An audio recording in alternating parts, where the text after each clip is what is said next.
What's up, the one percenter? On today's conversation, we're gonna talk about the formula that you can use to gain power. We're going to talk about the 9 love language of an entrepreneur. We're going to talk about the power of processing. We're going to talk about entrepreneur and many more.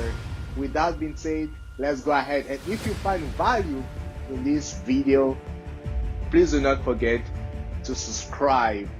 And so all the ideas that we'll be discussing today are from the book Your Next 5 Books by Patrick and David.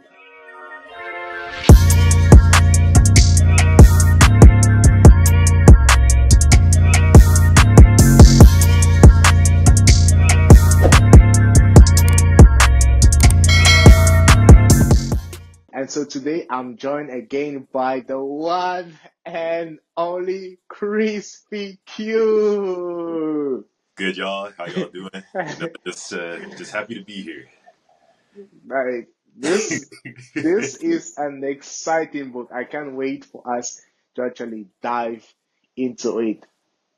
So yeah, with that being saying, let's go ahead and start discussing about the different ideas, right? And so the first idea that the author talks about is the power of knowing yourself, right? And so he actually mentioned something very interesting, which is the product that you need to study is you.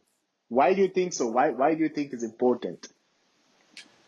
So I find that the Patrick Bet David, I mean the author, of course, right? He makes like a really good point when it comes to that, because it's like at the end of the day,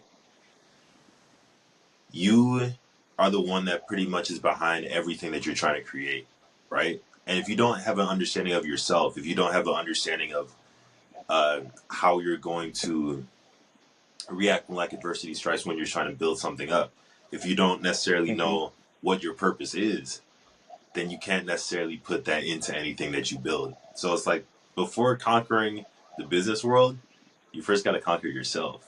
You feel what I'm saying? Yeah, that's good. That's a bar, right? And so through the book, he talks about different ways in which you can push yourself to achieve greatness, right? One of the ways in which he mentioned is shame. And I love the example that he took. He was talking about Elon Musk, right? We all know Elon Musk for SpaceX, X, Tesla, and you name it, right? But probably something that the people do not know is that his father shamed him growing up when he was 17 and when he wanted to leave South Africa. His dad shamed him. And so he used that frustration into the work that he's doing right now. His dad told him that, listen, you'll be back in 3 months, right?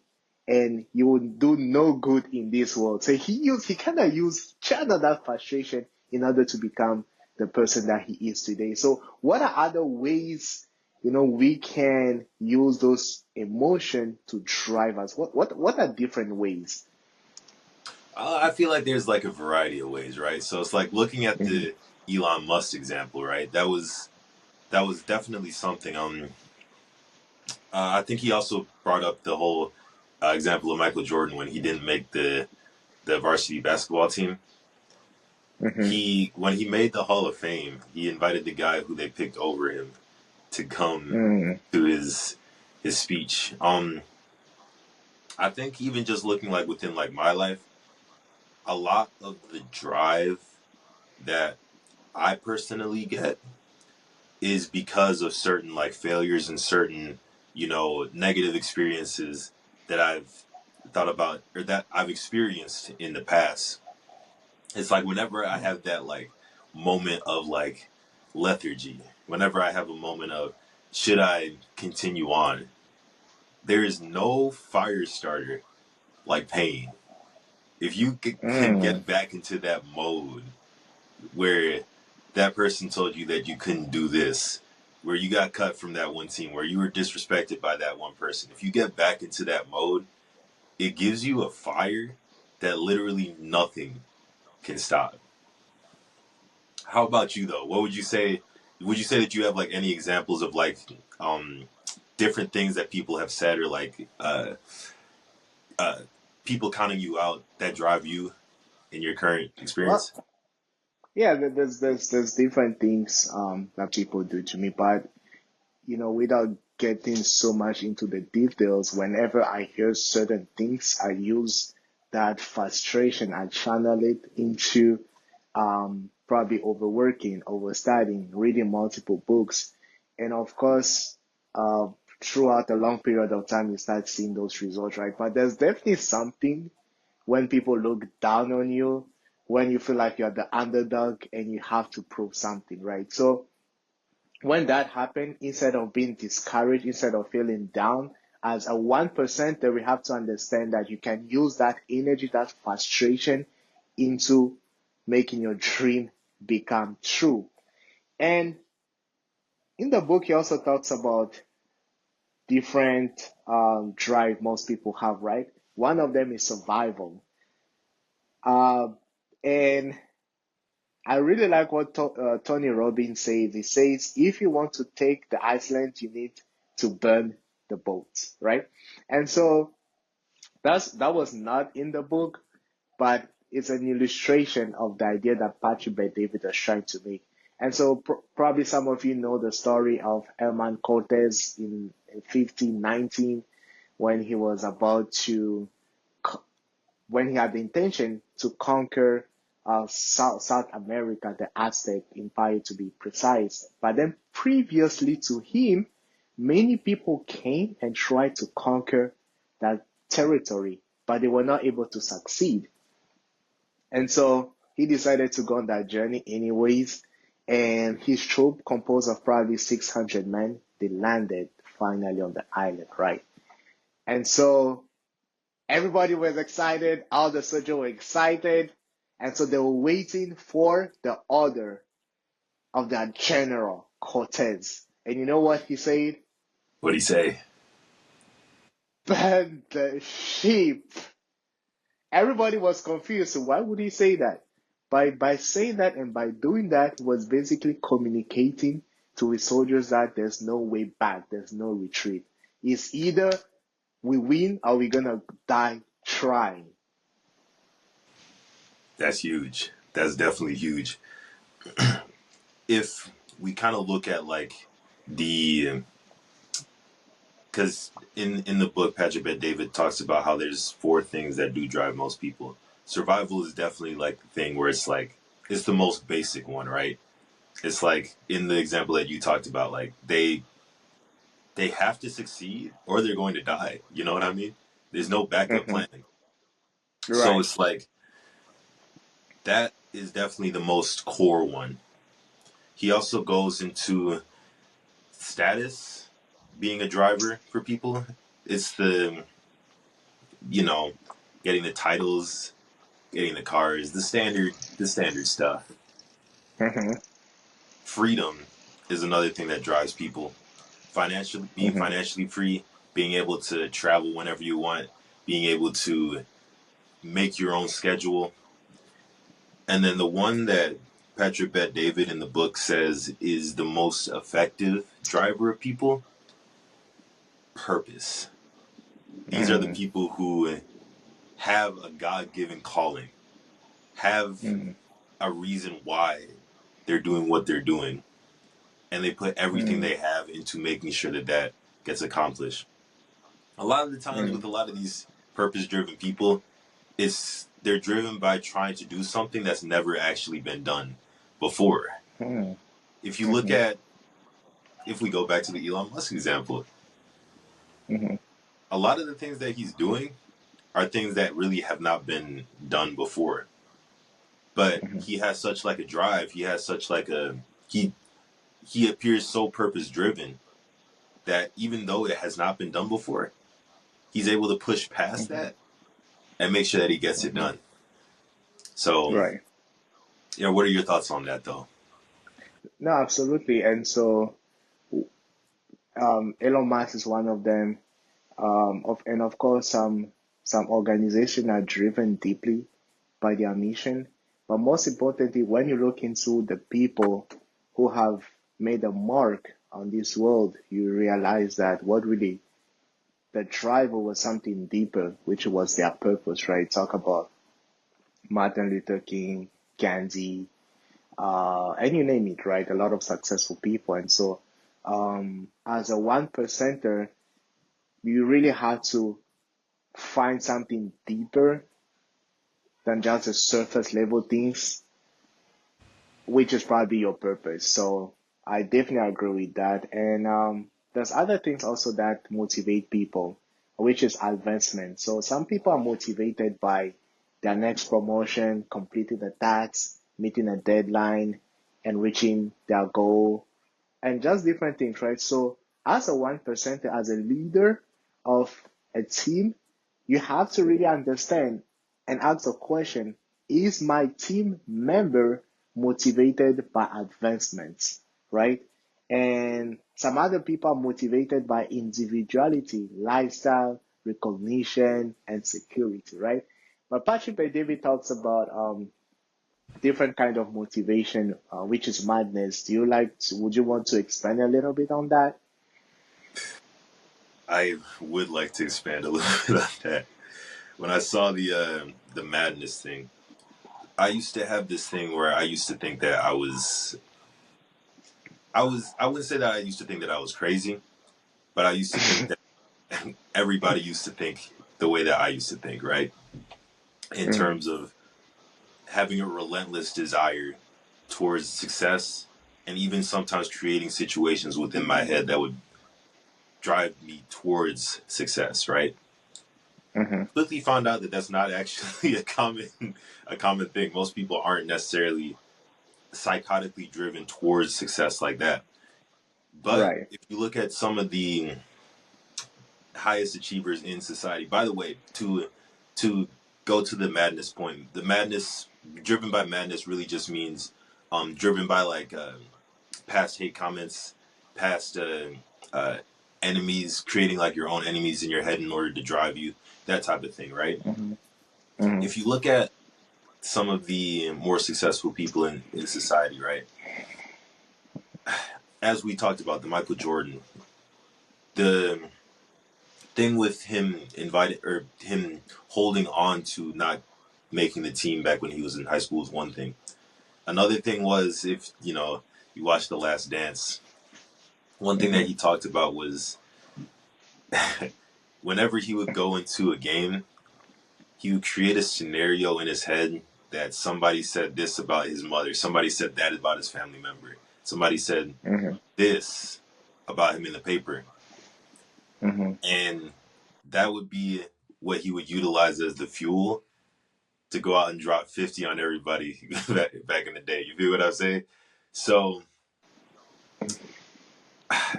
in looking at that, it's like it definitely is like a a driver.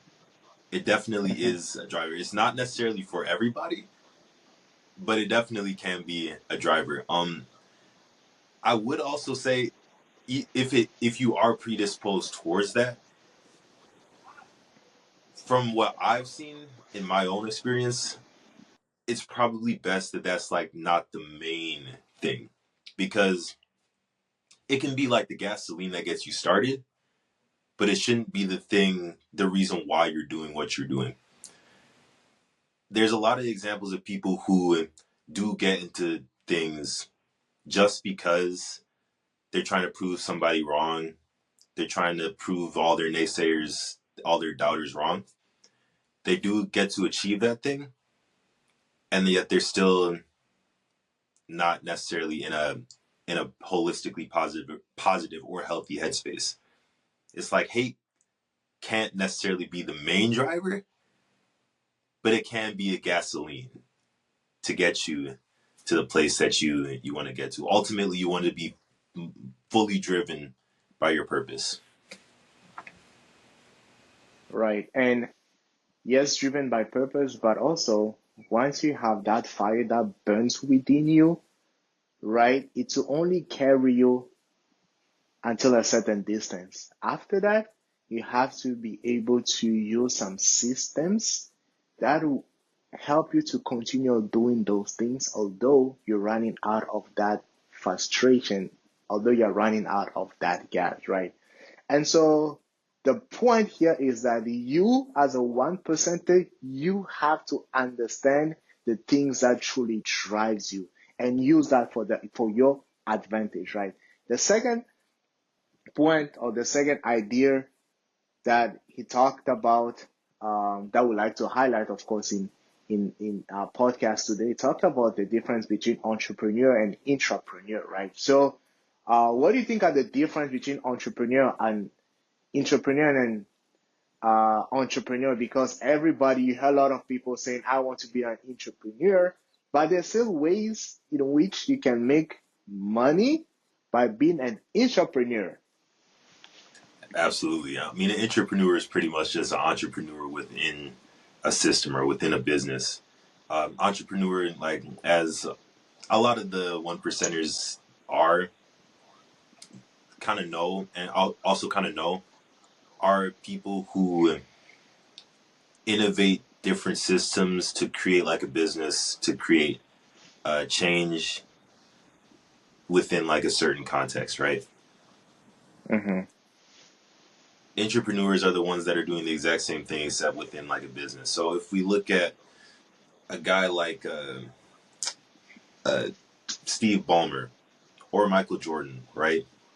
If we start with Michael Jordan, he's an entrepreneur in the fact that his Jordan brand is Wait, like you say entrepreneur or entrepreneur? entrepreneur. Okay, okay. We good? Well, I would say he's an entrepreneur, Michael Yeah, Jordan. entrepreneur. Yeah, Right. No, intrapreneur. yeah. Okay, okay, good. Uh, Wait, so he's not an entrepreneur. He's an entrepreneur. Yeah, I think so, yeah. Yeah, he's an entrepreneur. Right.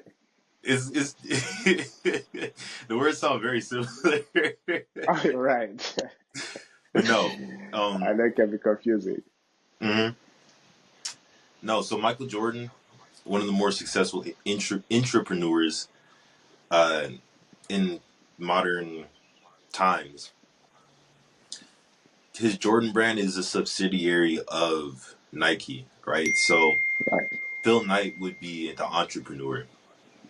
Jordan is the entrepreneur because through Nike he made Jordan brand, and through Jordan brand he Mm, made his billions, and he made his shoes. You know, and Steve Ballmer, the most rich entrepreneur in the world, he within Microsoft mm-hmm. became. I mean, he was like one of the earliest employees in Microsoft, right? He joined back in like the 80s, and the thing that Bill Gates tried to create, the culture that he tried to create within Microsoft, was building leaders within the culture. Um, Right. Steve was able to take on to this really well. He was able to make some innovations through and working within Microsoft, and because of that, he became CEO as well. Because of that, and because of the innovations that he made within working in Microsoft, he now has a net worth of over, as of the time of this recording, over $100 billion, and it's probably still growing. So for the people that say it can be like an easy misconception to look at like an entrepreneur as like not less than, but like you're not able to make as big of a change as like an entrepreneur. But if you look at some of the more successful entrepreneurs in the world, you find that that's not necessarily the case. Right. And so, as you mentioned, Steve Ballmer made close to 250 million a year. Uh, Michael, sorry, that's sorry, that's Michael Jordan. Makes close to 250 million a year, and Steve Ballmer made close to 1 billion a year, right? And that is by being entrepreneurs. They work within the system, and all what they did is probably got stock option and in the case of Michael Jordan, for every pair of Jordan that he sold, he has 5%. And that made him super wealthy, right? And so moving on to the next topic, the book talks about living living your future self now, if that makes sense, right? So you know how people always say, when I get there, when I do this and this, I'll start acting this way. But he suggests that why don't you start living that life right now? So why do you think it's actually important to actually have that mindset? And do you probably have an example of an organization that modeled that thinking? So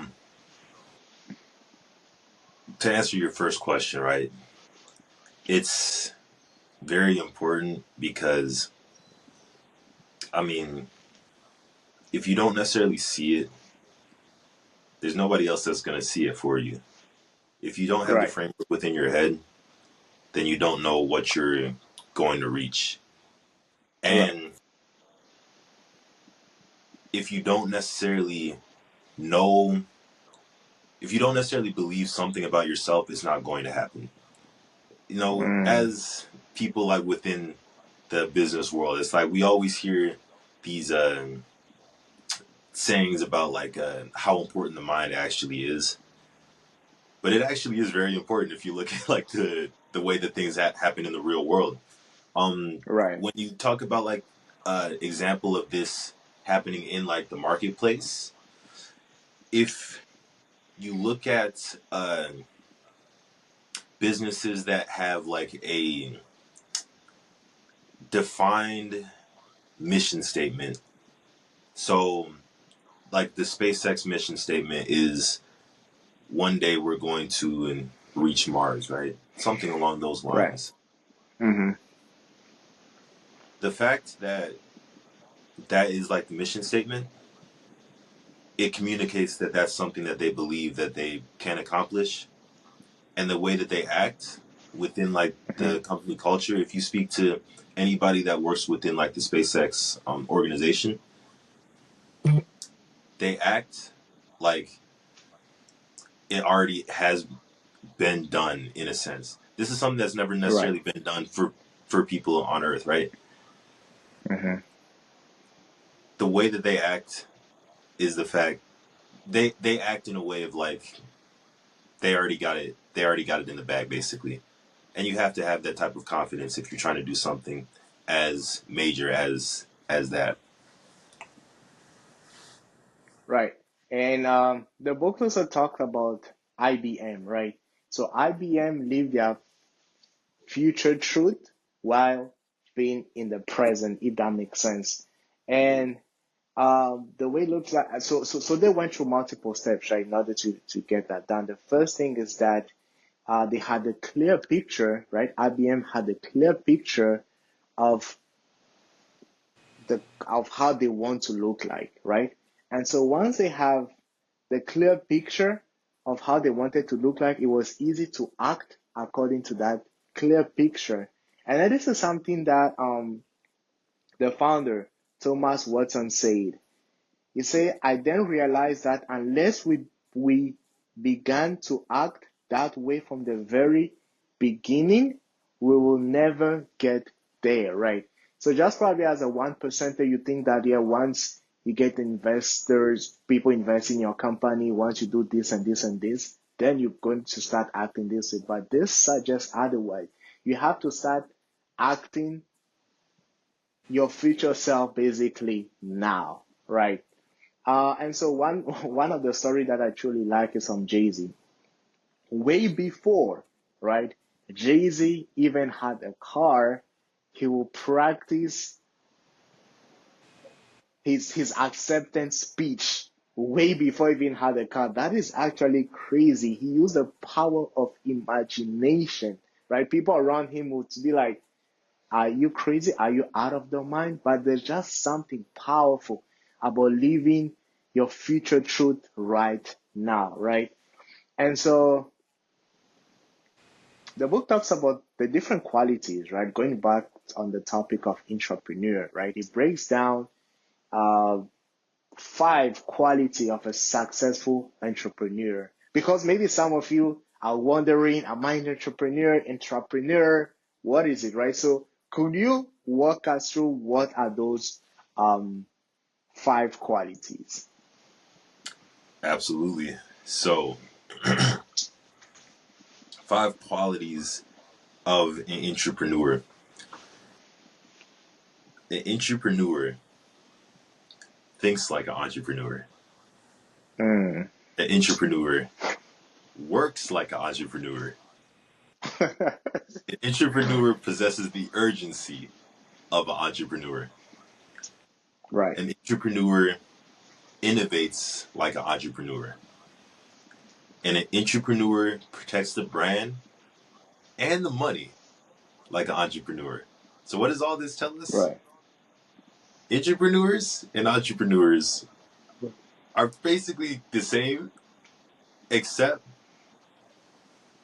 one is within the system and then one created the system, pretty much. So, if you are kind of wondering whether or not you're like an entrepreneur or like an entrepreneur, ask yourself, if you look back in previous like work experiences, look back at previous experiences in general, ask yourself, are you the type of person who works well within like a system? Are you the type of person who is okay uh melding into something that's already structured?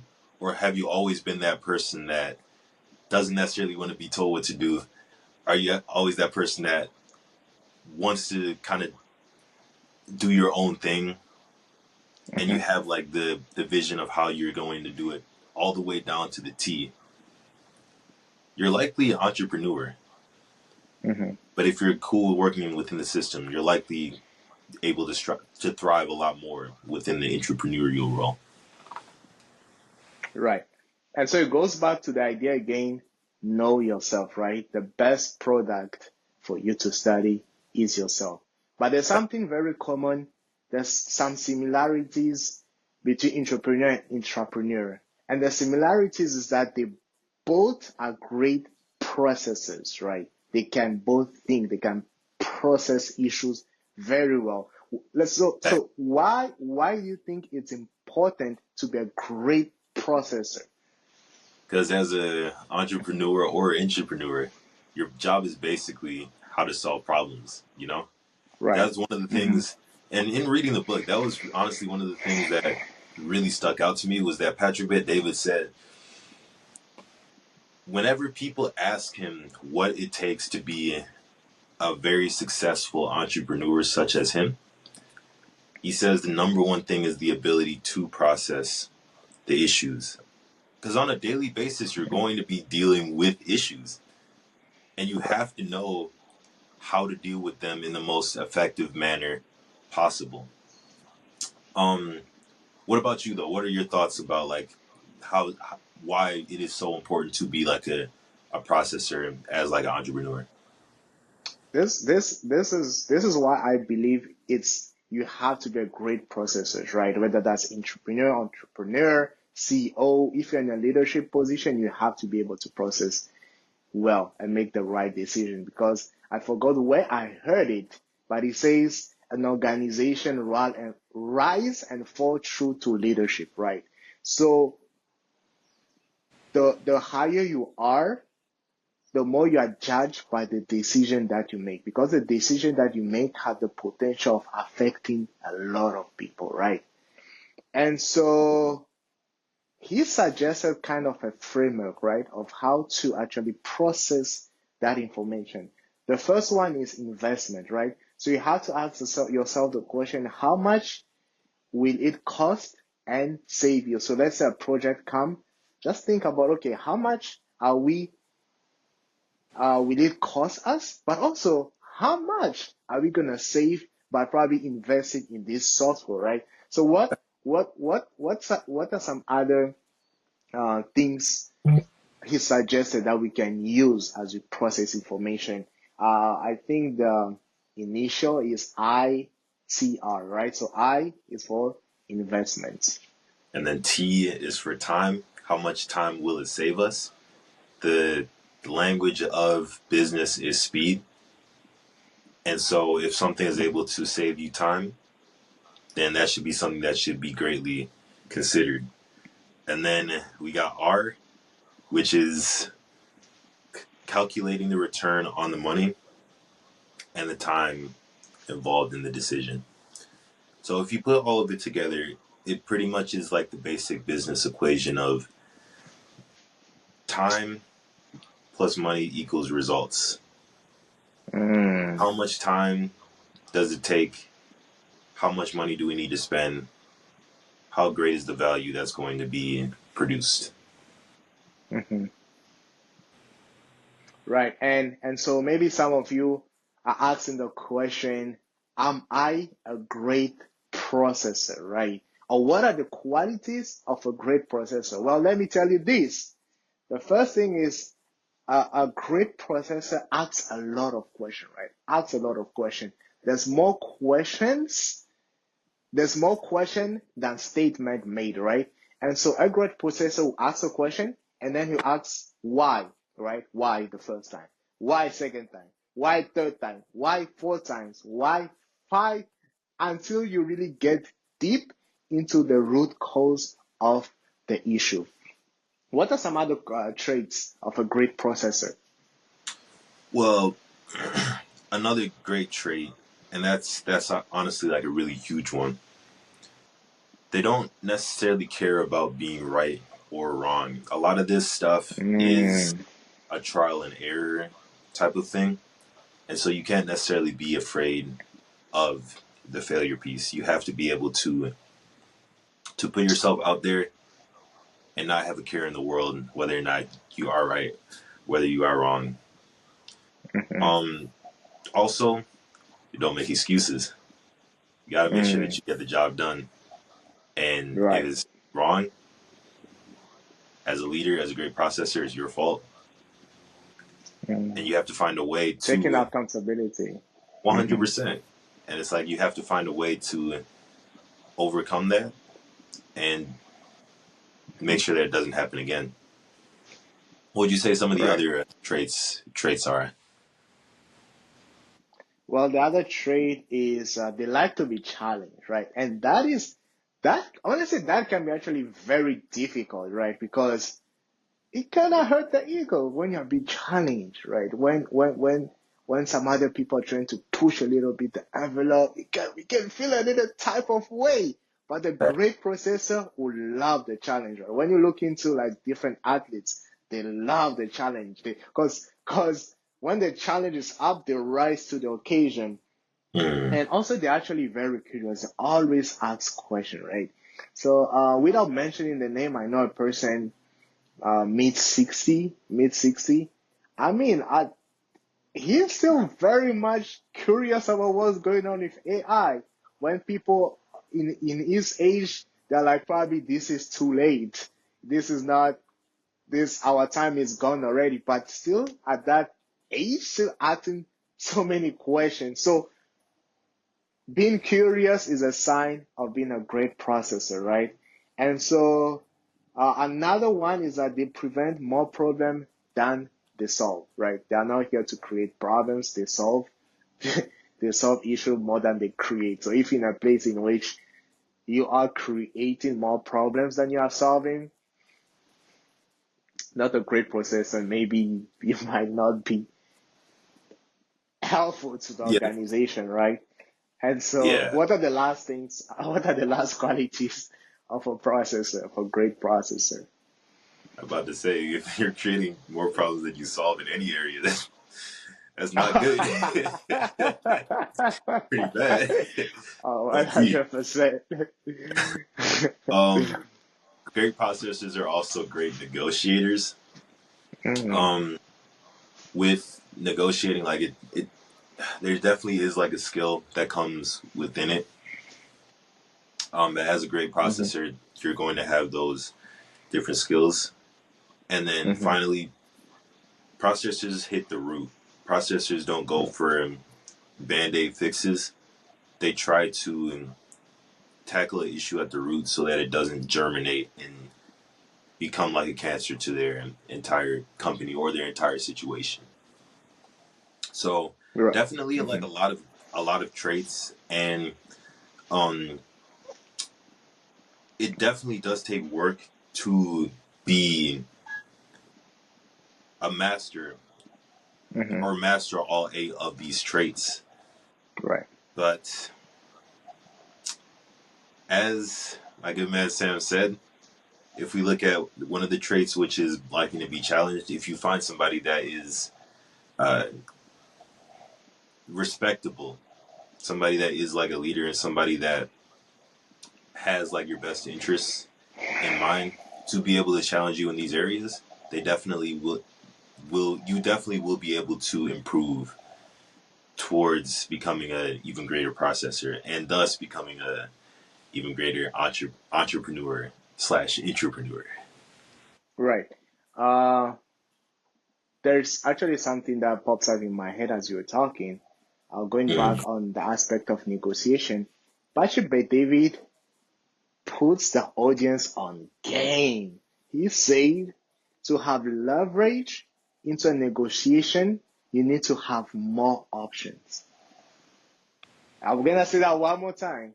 To have leverage, to have The an advantage, right? In a negotiation, you have to have multiple options. So let's say, and he gave an example, if you go and buy a house and you have multiple options, if the person selling the house does not want to give you the house, it's all good. You have many other options, right? fact. Is there something on that you'd like to add on, or we move on to our next stage? Yeah, I mean, in terms of what you just said, like I don't think there's really anything else that I would have to add. I think that you put that beautifully. If you got more options in pretty much anything, you're going to have the leverage because then the Right. person's going to have to beat out all the other competition that they have.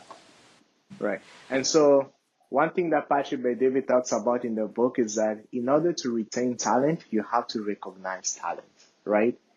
And so the reason why is because people want to be compensated properly for their effort, right? So one way in which you can actually recognize talent is by paying them fairly.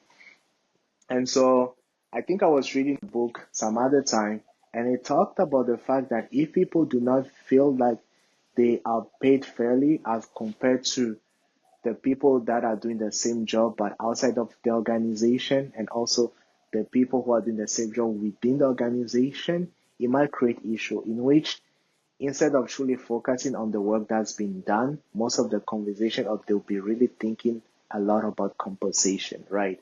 And so one way, I forgot the name of that book, but one way in which you can take out the distraction of compensation is by paying people fairly. Once they know that they are paid fairly, of course there's other issues, right? But it bring a certain peace of mind, and they can actually probably more focus on the job that needs to be done. The author Patrick Bet David talks about love language, and it's not the love language that you all think it is. It's a 9 love language of an entrepreneur, right? Basically talks about the ways in which you can motivate the people working with you to get the best out of them, right? And so, or actually attract them within your organization. And so, the first way is by communicating to a talent that you need them, right? And in the book, he talks about the Golden State Warrior, right?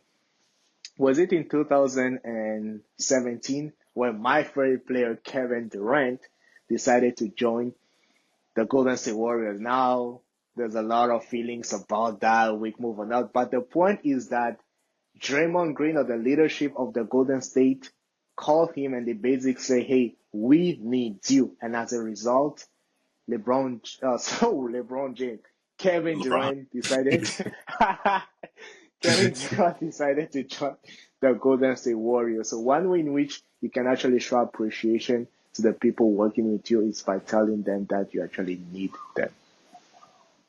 What's some other ways? Absolutely. A second way is through recognition. you're able to recognize their talents, and there's different ways that um you can recognize their talents. But if people feel like their hard work is being recognized by their peers or by their higher ups, then that in and of itself can be a motivation to keep going, if not going even more intensely with their work. So What I would have you? some. No, go Yeah, ahead. so, Go so ahead. yeah, so before we go into the next thing, I have some stats, right? Which says that once you recognize your employee, they our productivity increased by 14% and the engagement by 69%. So think about the impact of how recognition can push further your organization.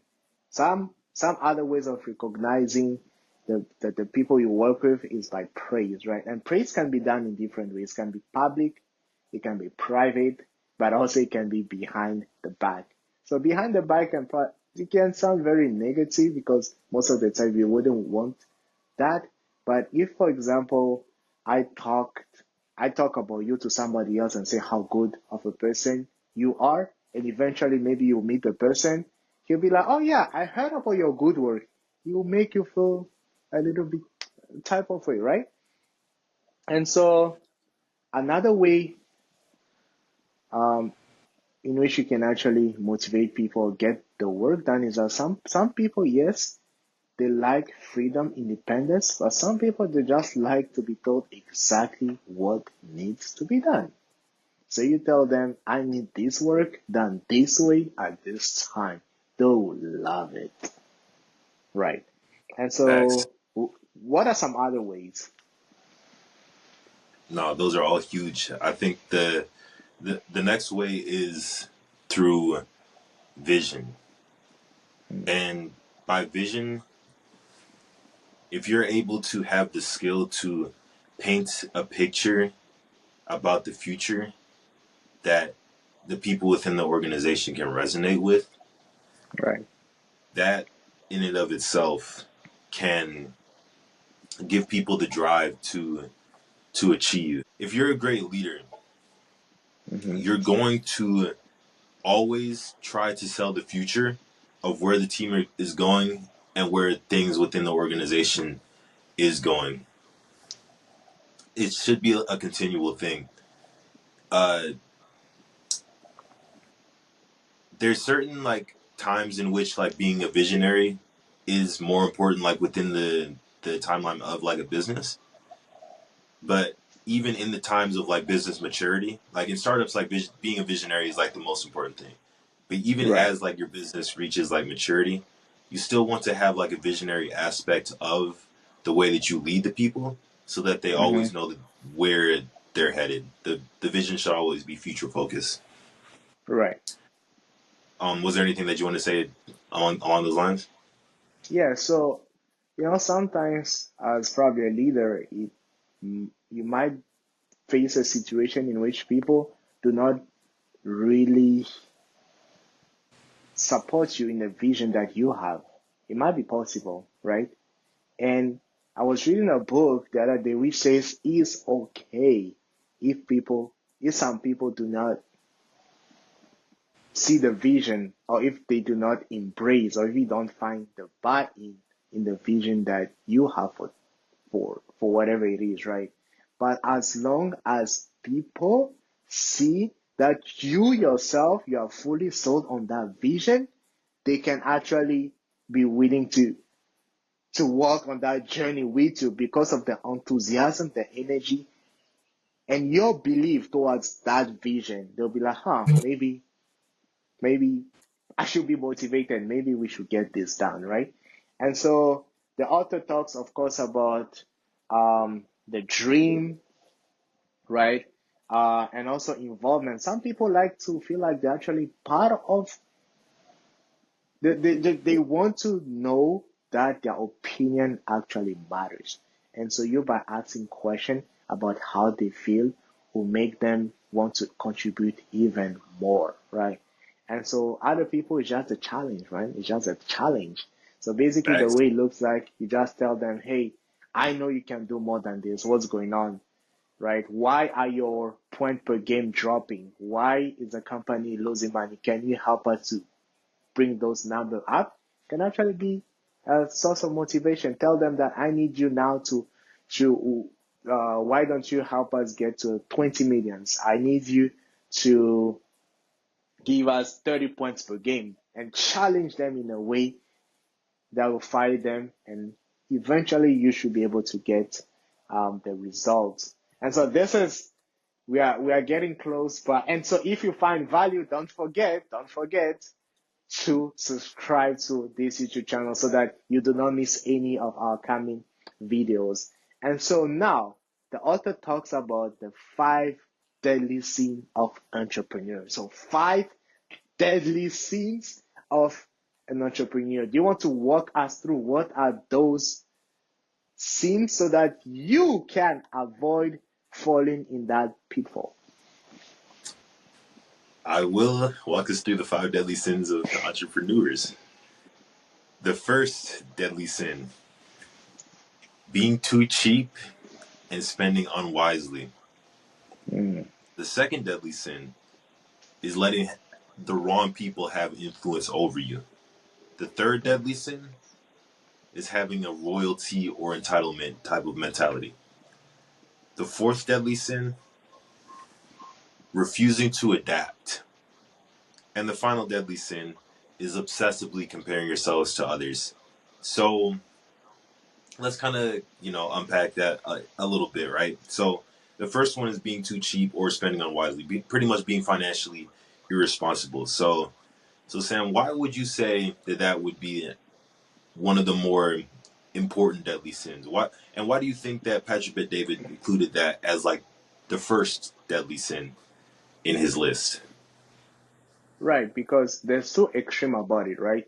There's one extreme in which you do not want to spend money to the point that it can take your company out, your organization out. There's another thing in which you spend so much money that you run out of cash and eventually you'll be out, right?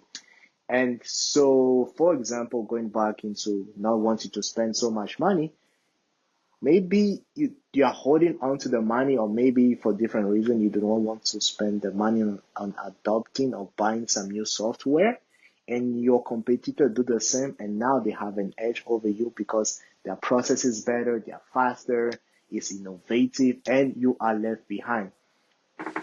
The other thing is you spend so much money, and that is probably one of the reason why a lot of startups or young companies come out of business is because they spend so much money on things that are sometimes unnecessary, right? For example, flying, business class, nice offices, things that do not really bring back money into the organization. Why would you do that? So the point here that Patrick Bet-David is trying to make is that you have to be really in the middle. You have to really be balanced, right? The second thing is that you mentioned that was mentioned in the book is wrong influence. I think that's pretty straightforward, right? You get the best advisors, you're gonna get probably good outcomes. You listen to the wrong people, the outcome might be terrible because they might be driven by hidden agendas and a lot of things that you might not necessarily be aware of. So be careful of the people that you actually listen to, right? And then having a royalty mentality, that's probably one of my favorite. Uh, and it's and the way it looks like is because of the level, right, of success that you've achieved, you feel like you're untouchable. You feel like nobody should question you, right? Um, and so yeah, is there anything you like to to mention based on these different ideas? Well, with the royalty mentality, I liken that to somebody seeing a leader as somebody who basks in like the praise of being like a leader. Somebody who sees like a leader as like a as something that they're receiving instead of a service that they're giving. Hmm. I think that the best way to kind of combat the royalty or like the entitlement mentality is to see what being a leader, what being an entrepreneur is for what it is. Somebody who provides a service and somebody who dedicates themselves towards serving others. Mhm. Because Mhm. if that's the mentality, then there's no time to really think about yourself as like, oh, I'm the king. I deserve all the praise. I deserve all the glory. And it can be difficult for sure. Like, I'm sure that a lot of us one percenters have like, uh, or a lot of the one percenters out there listening have egos, you know, as or struggle with ego, as I should say, because a lot of the times ego is really what gets you to be a high achiever. And as Patrick Bet David says in the book, having an ego isn't necessarily a bad thing because he wouldn't have gotten to the place that he was Mhm. at if he didn't have an ego. But at the end of the day, it's about managing the ego and channeling the ego in the place in which it should be. The fourth one, sin, is refusing to adapt. Again, relatively straightforward, relatively self-explanatory. In the previous book that we covered, if you guys didn't check out that podcast, you guys should go check it out. It's called. We covered this book called How the Mighty Fall, and in that book, it went through like a variety of different companies that refused to adapt. The most famous ones in our culture today, of course, is like a blockbuster refused to adapt to the changing technology of today, and now there's only one location in the entire world, and it's in Oregon. The rest of it, completely out of business, went into irrelevancy. But that's just one example. There's very many. There's a lot of other different examples of companies that refuse to adapt, and it led to their demise. What are your thoughts on that, though, Sam? Oh no, I I 100% agree, right? Especially with the world that is constantly changing, you have to adapt, right? So right now with AI, the question should be how do you use AI? If you don't use it, you'll be left behind, right? And so one thing that I'm actually going to read, one thing that the book mentioned about comparing yourself with others. He says there's nothing wrong with that, right? So comparing yourself to others, there's nothing wrong with that.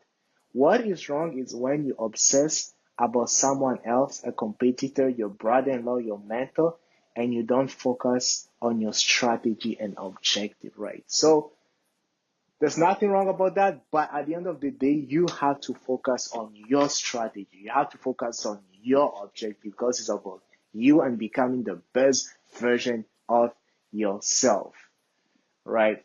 And so now we now we land in the plane, right? We're getting into the last thing that I wanted to talk about today, which is the formula of gaining power. The formula of gaining power. And so the first thing you have to outwork.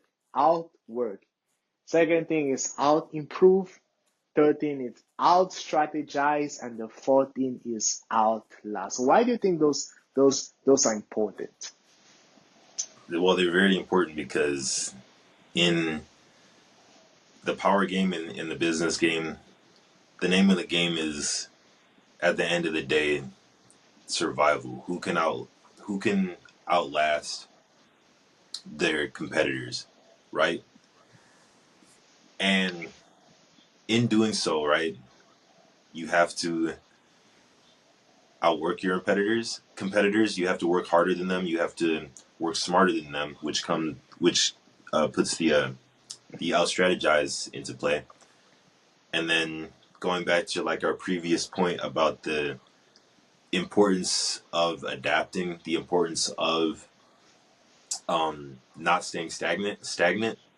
If you're able to improve faster than your competitors, then there's really nothing that you can do or that your competitors Mhm. can do to overtake Mhm. you if you're doing outdoing them in all those other categories.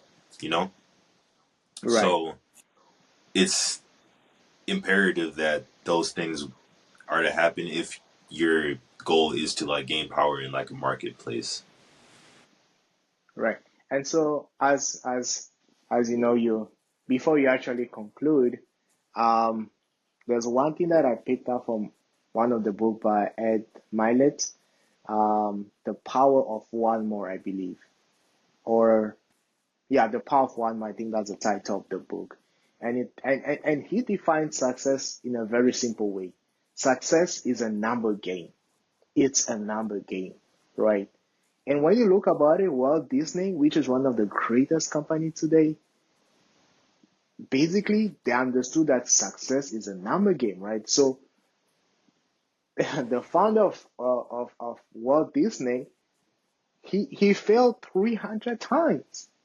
Hey, he never gave up, right? And that's something that the book is talking about. Outlast, like it's you fail one time, but keep on going. And the second thing, if I had to summarize this book, yes, it's of course knowing yourself, but something else, especially as a 1% leaders, is that leadership is about knowing what motivates people.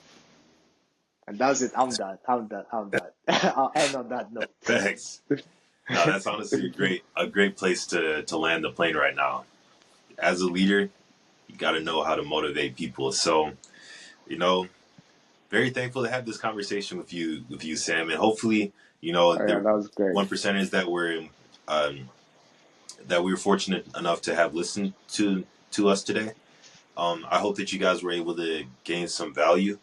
Um, if you guys, want to look a little bit more into the what the book is talking about, because we pretty much just went through the notes. There's so much more that this book talks about. You know, search up Your Next Five Moves. You definitely could probably get it on Amazon, Audible, any one of those different sites. And yeah, there's a wealth of information in there. Uh, Appreciate you guys again for staying with us, hanging out with us today. We want y'all to like, comment, and subscribe. And if you guys have any, connections, any friends that want to know about business strategy, want to know how to become 1%er, feel free to share the podcast with them as well. And yeah, we hope to see you in our next episode.